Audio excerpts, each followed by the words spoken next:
episode 184. But we touch his feet.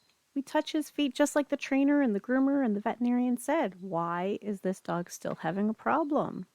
That's our question for this week. This is the Creating Great Grooming Dog Show. I'm Chrissy Newmeyer-Smith. I'm a certified professional groomer, a certified behavior consultant for canines, a certified professional dog trainer. I'm a fear-free certified groomer and fear-free certified trainer. And I'm also a Master Groomer Behavior Specialist. I'm an instructor at the Whole Pet Grooming Academy, and I own Happy Critters in Nashua, New Hampshire. And this, my friends and colleagues, is the show where grooming and training meet. So this week, we are going to talk about foot touching.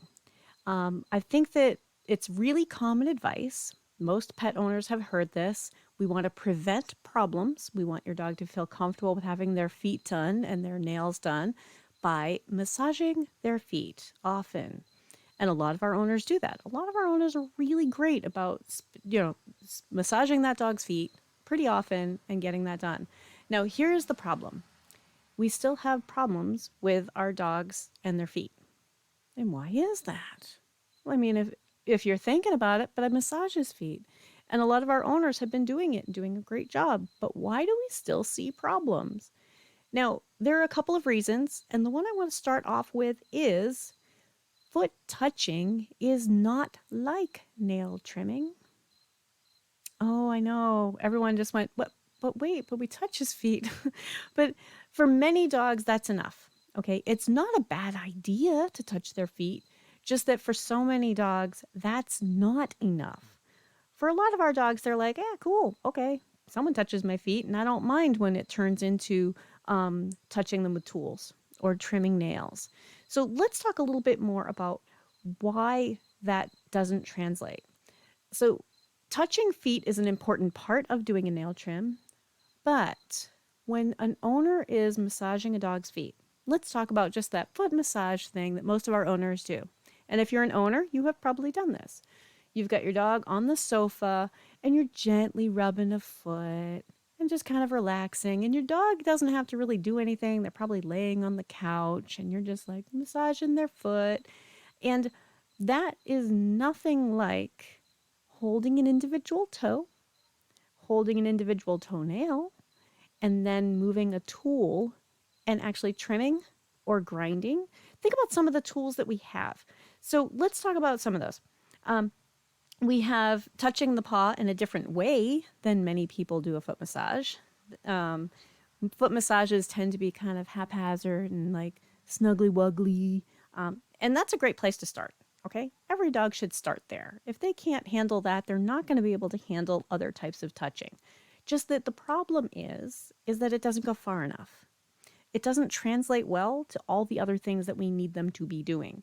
So let's talk about touching in terms of also individual toes. Maybe it's part of you as an owner or as the handler or as the person who's working with this dog pretending to have to really see that nail. Like our focus is different than when we're just casually touching feet, when we actually are like, oh, I need to see that. What is that? What is that right there? That's really different. When we're holding individual toes, when we're trying to pull hair back away from a toe, when we're trying to brush a foot. Now we have things like brushes and combs, maybe scissors. We have clippers, the hair trimmers, right? Those vibrate, they make some sound.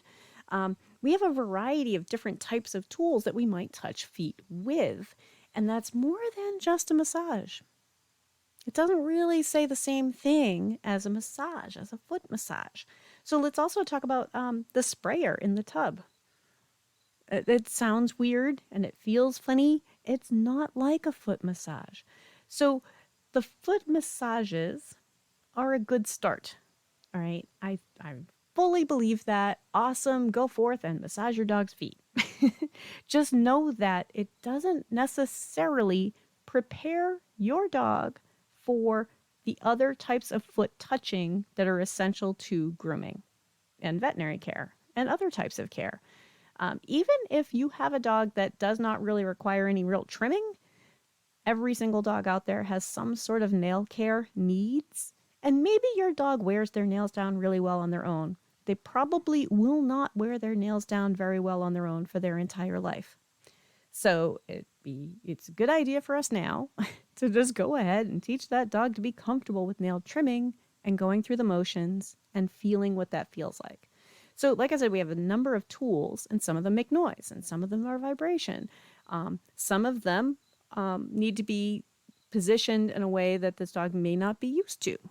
Maybe this dog isn't used to anybody looking underneath their foot. They're only getting foot massages from the top.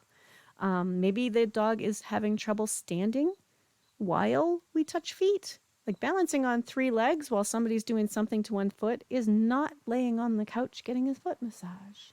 I think we can all agree on that. Like, oh yeah, that's going to be significantly different than laying on the sofa getting a foot massage.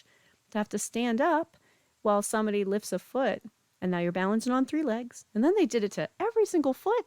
What? All four of them?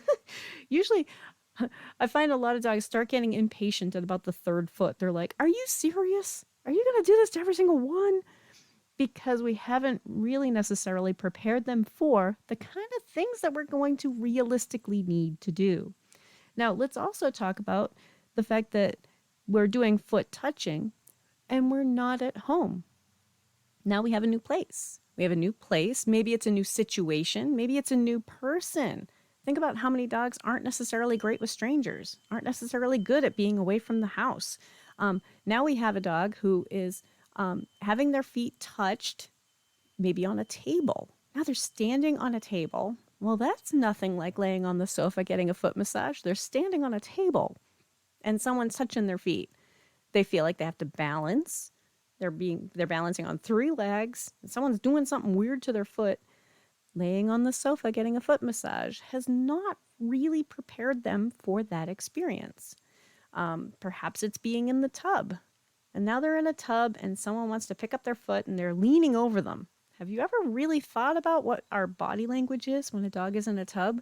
We're kind of looming over them. If somebody said, hey, get that dog to bite you in the face, what might you try? Well, you might try looming over them. It doesn't make sense for a dog to understand why we are doing such weird things.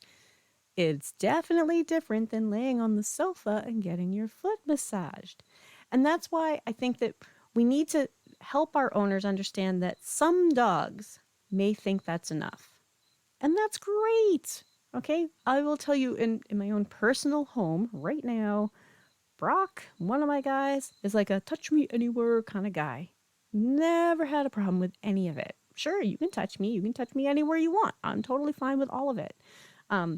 He would probably be just fine if all he got was foot massages and would translate that directly to, yeah, sure, I'm comfortable with anything. But it's kind of because he's I'm comfortable with anything kind of guy. Now, my other guy, I got him when he was almost 3, and that's Poe. And he didn't really understand like why anybody would touch a dog beyond their shoulder blades. We pet dogs on the head. Why would anybody touch me there? It wasn't about his feet. It was about touching anywhere beyond his head and his ears and his neck. Those are places that people touch dogs. The other parts were like, why would you do that, you weirdo? So for that dog, I needed to teach him to be comfortable with other types of touching. If I just went to grab his foot, instead of teaching him about like, I get to touch your whole body. Okay, that I think is where some of this foot touching stuff has come out of context. It doesn't really make sense in what we're trying to do. Because if they're not comfortable with you touching them all over, don't you think they're going to be extra uncomfortable with touching their feet? So let me give you an example. All right, as a person, maybe you're not comfortable with strangers approaching you. And now you're at Walmart and the person behind you in Walmart wants to shove their finger in your ear. All right, can we all agree that that would seem a little weird? I think any of us would be a little bit alarmed. Like, what is going on?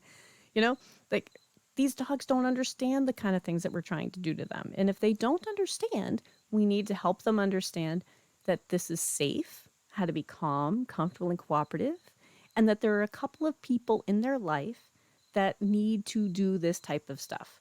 All right, maybe it's not the guy in line behind you at Walmart, but to them it may seem that random. until you teach them, like, okay, this is your groomer, this is your veterinarian. When we're here at this place or when this equipment is out, that this is normal.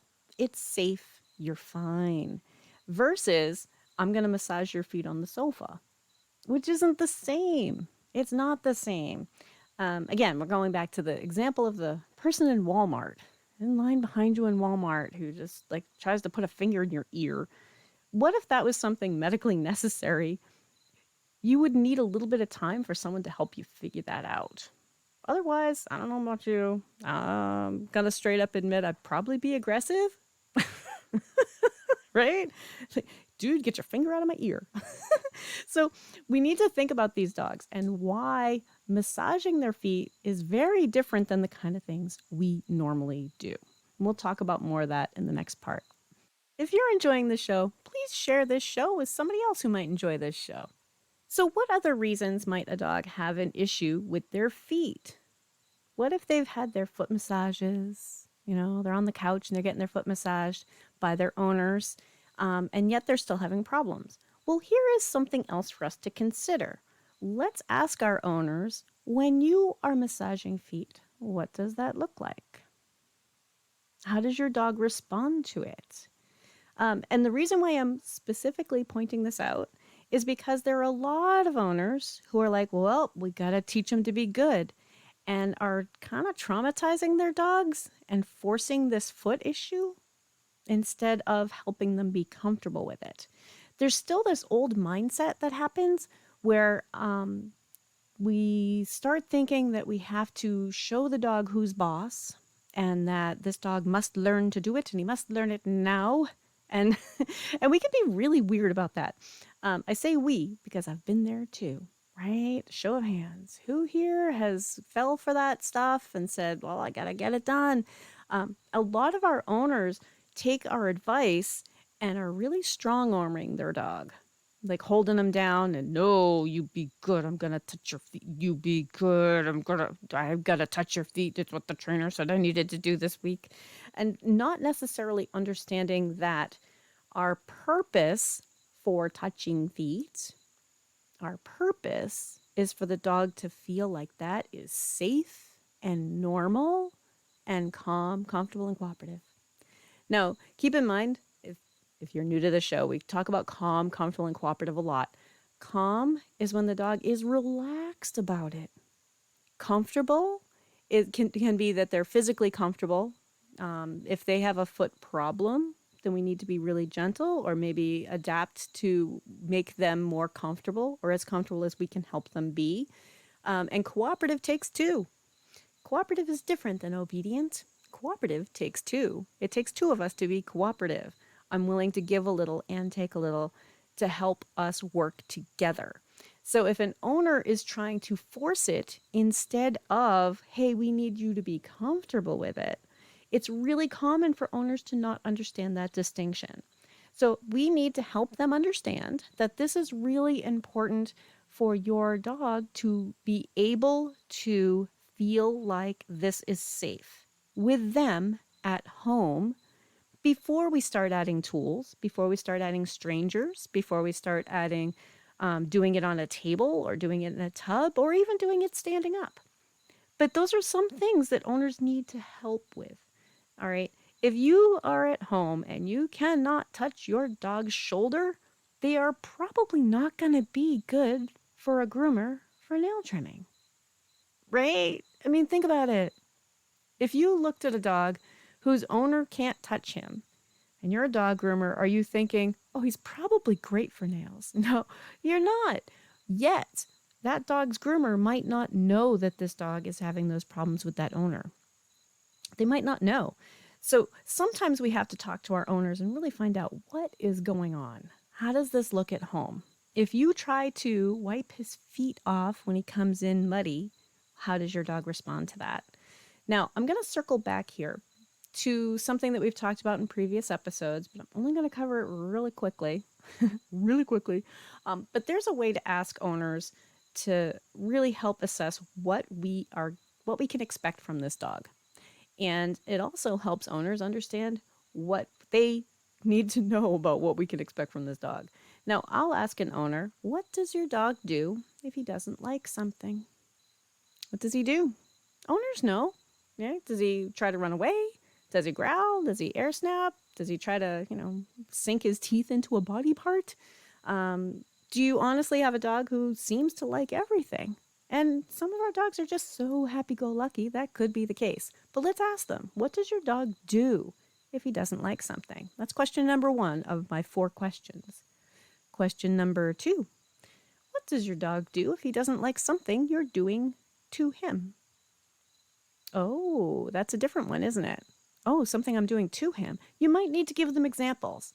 Yeah, you need to wipe an eye boogie. What does your dog do? You've got a pricker stuck in his fur behind his ear. What does your dog do if he doesn't like that? What does your dog do if you have to wipe something off his tail and he doesn't like it? What does your dog do if he doesn't like something you are doing to him? That's question number 2. So question number 3 is, what does your dog do if you don't stop? Oh, it's such a good question, isn't it? So our owners who are massaging feet at home and the dog is not doing well with it and the owner's trying to force it, they're going to say, well, he doesn't like it. Okay, tell me what that looks like. What does he do? What does he do when he doesn't like you massaging his feet? What does it look like? What does he do if you don't stop? Now, I will tell you, for many of our owners, they're like, oh, I always stop. So what do you think he's going to do if you didn't stop? And then 4th question. So we have 3 questions already. The first question is, what does your dog do if he doesn't like something? Second question is, what does your dog do if they don't like something you're doing to them? The third question is, what does your dog do if you don't stop? Now our 4th question is, what do you think your dog will do when I, as a stranger, don't stop? And that's when owners understand, oh yeah, I don't think he's going to be good about that at all. Yeah, that's when they get it. And that's how we can help them understand that this is a safety issue. This is safety. We're not being lazy. Everyone, so the non-groomers out there can hear this. All right, non-groomers. Groomers don't turn dogs away because they're lazy. They don't shave dogs because they're lazy. They don't do stuff because they're lazy. They're trying to keep everybody safe, and they're trying to provide care for a pet. Groomers are not lazy. Groomers are really hardworking, just like every other animal professional out there. It's not easy working with animals. All right, so we already said that.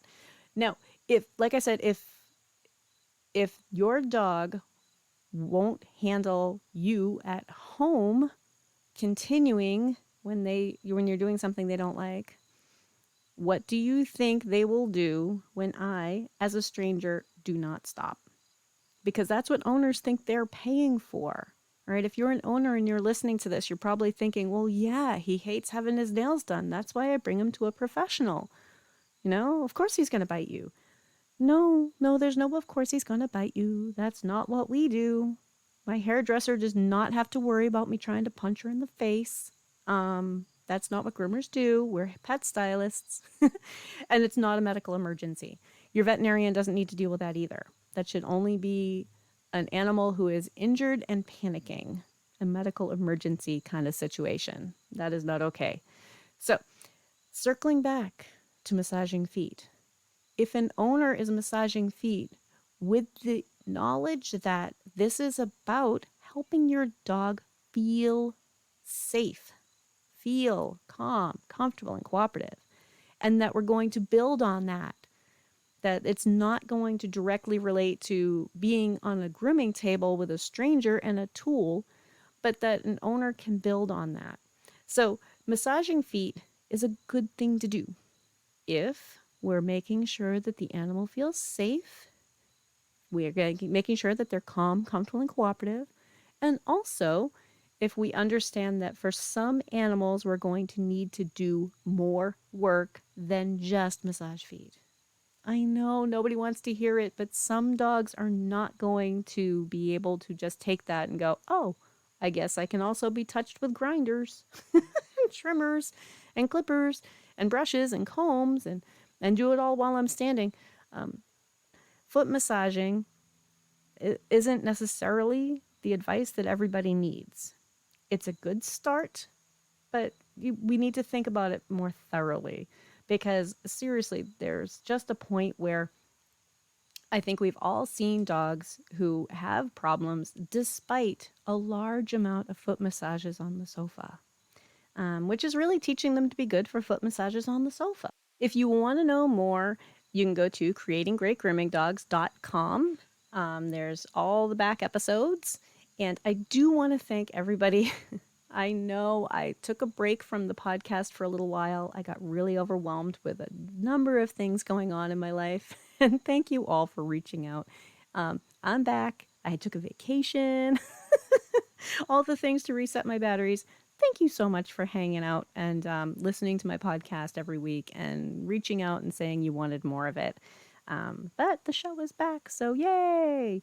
And if you want to know more about the programs that I offer things through Whole Pet Grooming Academy. That's wholepetnh.com. And actually, my first level class for the Master Groomer Behavior Specialist program is actually available now as 2 self-paced classes. So you might want to check that out. That's wholepetnh.com. Have a great week.